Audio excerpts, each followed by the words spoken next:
cant ak ngërëm ñeel na leen amee site internet Talibé Sonko TV li gën a fës ci bopp xabaar yi nag dañu koy doo rek parti bi di seet kii di Moustapha Guirassy daal di koy jiite moom nag fas yéene naa investir kii di Ousmane Sonko ngir mu nekk candidat ci élection présidentielle yu demal ci atum 2024 jarale ko nag ci ab communiqué moom nag la mu daal di xam ne képp koo xamante ne rek membre nga ak sympathisant boo xamante ne yaa ngi ci biir réew mi ak ci bitim réew mi ngi lay jaajëfal bu baax ci détermination bi nga xam ne daal di nga koy def rek ñeel leader bii di Ousmane Sonko waaye nag ànd bu yàgg bi nga xamante ne rek daal di nga koy ànd ak moom lépp rek ngir xeex ba démocratie dellusiwaat ci biir réew mi ñoom nag la ñu daal di xam ne nag parti bii di seet toujours rek amoon na ab privilégié boo xamante ne rek intérêt askan wi nag moom moo ko tax a jóg mbir mu nu mel nag mu daal di conscience ci mbir mu nu mel wala rek mu daal di nam ma investir ki nga xamante ne moom mooy Ousmane Sonko ngi mu nekk candidat ci jongante présidentielle yu leen ma ci atum 2024 moom nag la mu daal di xam ne rek jaarale ko ci démocratie ak coalition Yewwi Askan Wi plateforme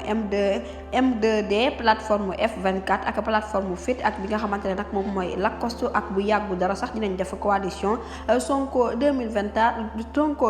2024 moom nag nee na rapport bi nga xamante ne rek daal dinañ koy def day wane ne kii di Ousmane Sonko rek mën na nekk candidat bu ñu ko jaaralee ci décision yi nga xamante ne moom moo tukkee woon ci tribunaux yi ba tey rek mu daal di fësal ab communiqué moom nag la mu daal di xam ne kii di Ousmane Sonko jamono ji nag vision bi nga xamante ne rek moom lay yàgg incarné rek moo waral nag mu daal di koy bëgg a dugg ci taarix politique bi waral rek mu daal di koy investir jarale ko nag ci parti bi ñu dëppee seet maanaam Sénégal en tête ba pare nag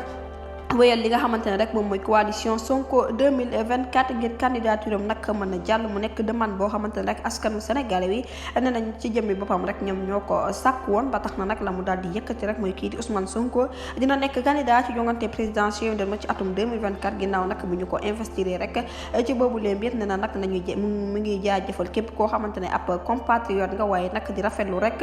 li nga xamante ne rek moom mooy investiture bi ñuy def Ousmane Sonko ci boobu lee bopp parti ndax nag nee na victoire bi moom bés bu ñu ko amee rek juste de dellusiwaat boobaa nag dëgg ci jëmmi boppam mooy daal di ñëwaat mu nekkat yoo xamante ne rek kii di Moustapha Guirassy daal dina ko yëkkati fësal ko ci ab communiqué bu ñu dippee bureau politique bu set maanaam Sénégal en tête jërë ngeen jëf ci teewlu bi bu leen fàttee abonné bés cloche de notification ngir amaat yeneen info. mbokk yi on s'est beaucoup battu pour un projet. Ce projet boobu mooy sauver le Sénégal. Ce projet boobu mooy sauver le Sénégal.